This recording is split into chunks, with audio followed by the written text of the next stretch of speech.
लगातार हम कोशिश तो कर रहे हैं, पर थोड़ा तुम धैर्य रखो। हमारे तन में जब तक प्राण रहेंगे तब तक हम तुम्हारी अर्जी लगवा करके ही मानेंगे। तो धैर्य तो रखना पड़ता है। एक बात है, तुम्हें अगर धैर्य नहीं है, दरबार बहुत है, पर धोखों के अलावा तुम्हें कुछ नहीं मिलेगा। और हम दरबार के खिलाफ, तुम सुनकर चौंकोगे कि आप तो दरबार लगाते हो, आप कहते खिलाफ। हम अपने भी खिलाफ। हमारा उद्देश्य दरबार लगाना नहीं है, हमारा उद्देश्य हिंदुओं को जगाकर प्रभु को बनाना है, प्रभु का बनाना है, बालाजी का बनाना है।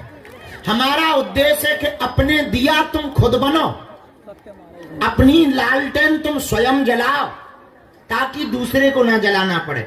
घर में टीवी खराब हो जाए, खुद का मैकेनिक रहेगा तो तुम्हें दुकानों पर टीवी नहीं ले जानी पड़ेगी।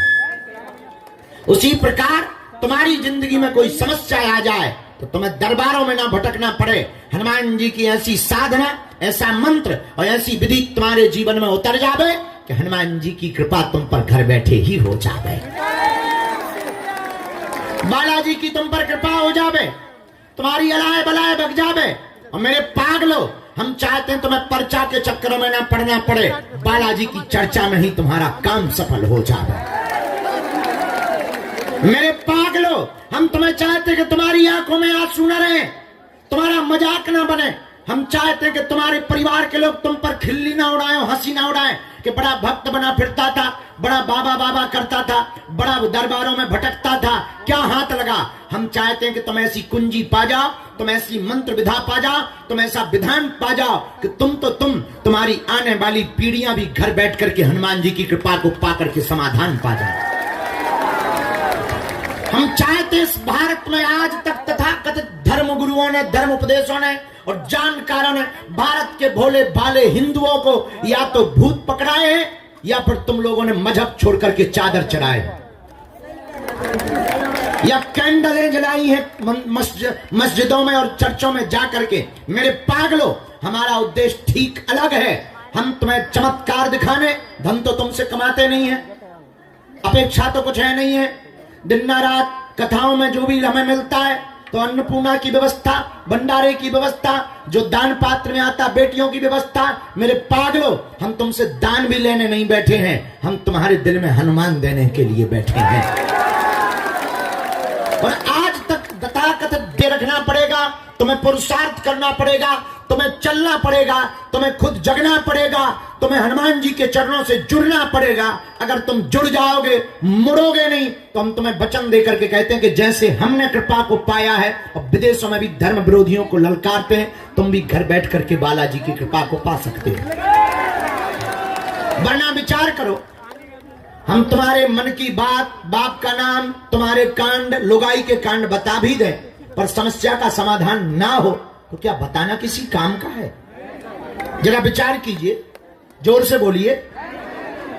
आपकी मन की बात के हम 20 पर्चे बना दें, पर तुम्हारी समस्या का समाधान ना हो तो क्या बताना या पर्चा बनाना किसी काम का है?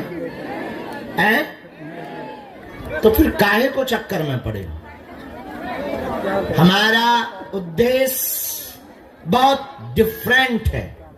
हम जब भी बैठते हैं सेवा में या साधना में, जो भी गुरु प्रसाद से हमको चेतना, कृपा या शक्ति मिली है, जिससे हमारा अंतर मन में संवाद होता है, जब भी हमारी बात होती है तब हम एक ही बात बोलते हैं, गुरुजी, हम किसी के मन की बात बता पाए या ना बता पाए, कोई चमत्कार दिखा पाए या ना दिखा पाए, पर जो दरबार में आए उसकी अगर समस्या का समाधान हो जाए, इससे बड़ा कोई चमत्कार नहीं है। और इस धाम का ऐसा महत्व है, इस धाम की ऐसी ऊर्जा है, इस धाम का ऐसा तपोबल है।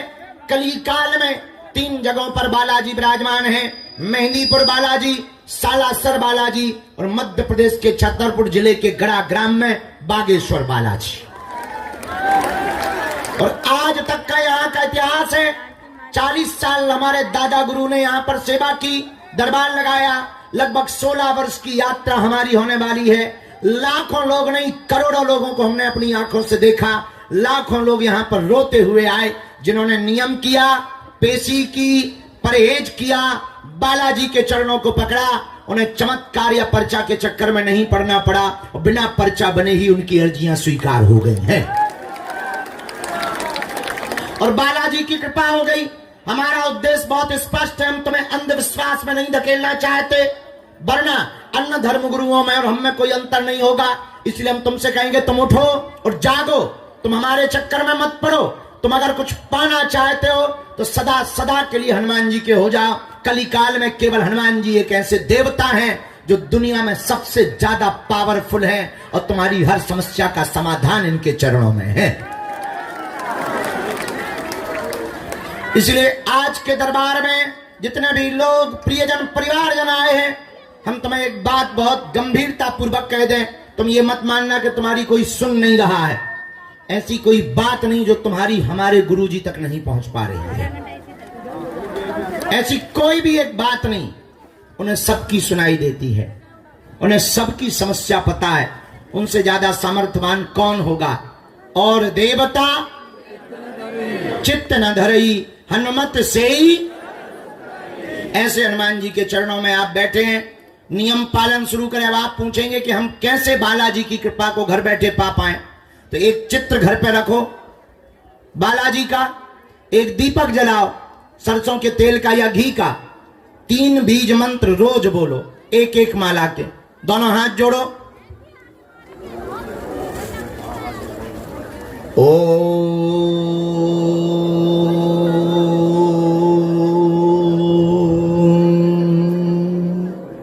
बागेश्वराय नमः।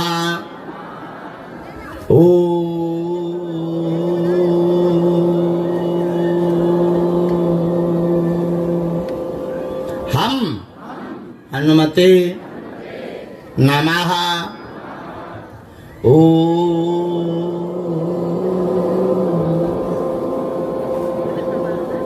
सन्यासी देवाय नमः।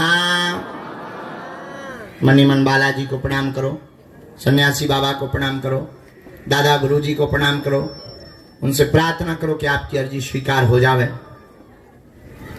इन 3 बीज मंत्रों को आप प्रतिदिन घर पर बोलना प्रारंभ कर दो, एक एक माला, महीने में एक बार, 2 महीने में भी एक बार बागेश्वर धाम की, या 6 महीने में एक बार, ज्यादा दूर रहते हो 6 महीने में एक बार मंगल या शनिवार की तुम पेशी करना प्रारंभ कर दो। जाओ, पर्चा बने या ना बने पर काम सफल हो जाएगा। तुम्हारी बात हो या ना हो, अर्जी स्वीकार हो जाएगी और बागेश्वर बालाजी की कृपा हो जाएगी। बोलो बागेश्वर धाम की, सन्यासी बाबा की, दादा गुरुजी की, चमीटा वाले बाबा की, समाधि वाले बाबा की। नमः पार्वती पतये हर हर। भारत हिंदू राष्ट्र की, भारत हिंदू राष्ट्र की, भारत हिंदू राष्ट्र की। मनीमन बालाजी को प्रणाम कर लो। कौन कौन जीवन भर के लिए बालाजी से जुड़ना चाहता है, जरा हाथ उठा। पक्का की कच्चा, जोश में कि होश में, 2-4 दिन के लिए या जिंदगी भर के लिए? पक्का पक्का पक्का। जाओ, हम भी वचन दे रहे, आज से तुम्हारी समस्याएं तुम्हारी नहीं है, हमारे बागेश्वर बालाजी की है। अच्छा एक बात बताओ, हमारी 3 बातें मानोगे? हैं? जोर से तो बोलो, मानोगे? चलो पहली मानना, आज से तुम हमारे चक्कर में ना पड़ना, ठीक है?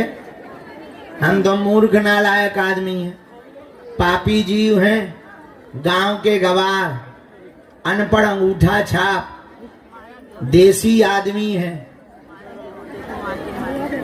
तुम हमारे चक्कर में ना पड़ो, हम जिनके चक्कर में पड़े ऐसे बागेश्वर बालाजी के चक्कर में पड़ो। पर कोई नहीं है टक्कर में, काय में? हाँ, किसके चक्कर में पड़ो? दूसरी बात मानोगे? लहसुन प्याज मांस मंदरा बंद करके पेशी करना प्रारंभ कर देना। तीसरी बात मानोगे? पूछो क्या? जोर से बोलो। जब भी उनके सामने जाया करो कह दिया करो तुम हमारे हो हम तुम्हारे। जाओ, बिना पर्चा बने ही तुम्हारी जय जय हो जाए। हमसे मिलने के नाम पर किसी भी प्रकार का शुल्क फीस दक्षिणा नहीं देना है। दरबार पूर्णतया निःशुल्क है। आओ, आज का दरबार प्रारंभ करते हैं। जिन्हें बुलाया जाए उन्हें आना। दूसरी बात, कुछ आगे के लोग बीच बीच में खड़े हो जाते। माता जी अरे कोई भी बीच में खड़ा नहीं होगा, नहीं तो हम पीछे करवा देंगे। ये सुन लो, अभी लड़ाई हो जाए। बिल्कुल नहीं बीच में खड़ा होना, नहीं तो हमें टोक देते हो तो हम फिर वो हो जाता ना, भाई के सिग्नल गड़बड़ हो जाते भाई। अब कहीं का कहीं कुछ लिख जाएगा, सामने वाले को लगेगा बाबा उल्लू बना रहा है, और तुम बीच ही में कहे गुरुजी का एम्पलीफायर आए कि दो मशीन एक साथ चले हैं। गुरुजी भी तो आदमी है भैया। गुरुजी यहाँ बख्श दो, आज हमारे हाथ में डंडा भी है। हाँ, संभाल के रहना। ले एक जे भगवती घूम रही, धन्य है देवी तुम्हें, गजब हो तुम तो। वो बूढ़े आदमी के ऊपर काया के रखते हैं बाल हैं, वो मुस्कुरा रही ऊपर से, गजब भूत है। स्माइल तो देखो, हाँ हाँ, गजब भूत है।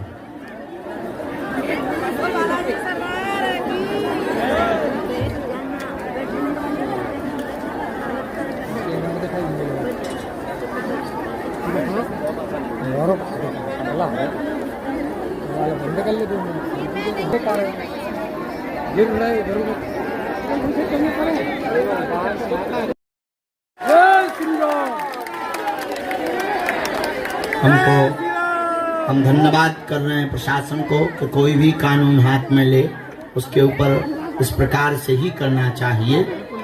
उनके 3-3, 4-4 करोड़ की हवेली बनी थी, सब मट्टी पलीट हो गई। उसी चिंता में कल थे, क्योंकि हमें हिंदू एकता पदयात्रा निकालनी है। उसके पहले ही जिले का माहौल खराब किया जा रहा था। तुम्हें लगता होगा गुरुजी टाइम नहीं देते, हमें इतने प्रपंच रहते हैं। कल हमको जो है हमारे गार्डों ने कल बाहर भी नहीं निकलने दिया, क्योंकि कल छतरपुर में बहुत ज़्यादा हंगामा हो गया हमारे ज़िले में। मुसलमानों ने कोई वो आवेदन देने गए थे, TISP पूरे थाने पर ही हमला पथराव से कर दिया। कई लोग घायल हो गए उसमें, इसीलिए फिर हमारी जो है व्यस्तता बढ़ गई थी। हमें सब कुछ देखना है। आने वाले समय में हिंदू मतलब आप लोग सुरक्षित कैसे रहो, इसकी तैयारी करके ही हमको जाना है। और उसका एक ही उपाय है, हिंदुओं की एकता जब होगी, जात पात जब मिटेगा, तभी भारत भव्य बनेगा। क्योंकि यहाँ हिंदू कम रहते हैं, पंडित जी, ठाकुर साहब, यादव जी, कुशवाहा जी ज्यादा रहते हैं। हिंदू कम रहते हैं, जातियां ज्यादा रहती हैं, इसलिए तुम एक एक फुटकर करके पीटे जाते। कल एक आए थे हमारे पास, वो जो है उनकी बच्ची भाग गई, तो तुम सुनकर के चौंकोगे, मुसलमान लड़के के साथ भाग गई। अब वो लड़का कह रहा है भगा के ले गया, और फोन से कह रहा है तुम्हारे बाप में दम हो तो ले जाओ। ये आज होने लगा, इसीलिए हमने प्रण लिया। तुम्हें तो अपना सुख दिख रहा, हमको आगे का 10 साल का भारत दिख रहा है। आने वाले 10 साल में अगर हिंदू एक नहीं हुआ तो बांग्लादेश और पश्चिम बंगाल की तरह आप लोग अल्पसंख्यक हो जाओगे, और तुम्हारे ऊपर राज दूसरे मजहब के लोग करेंगे। आने वाले 10 साल बाद अगर हिंदू एक नहीं हुआ तो भारत में गृह युद्ध छिड़ जाएगा। इसलिए भारत को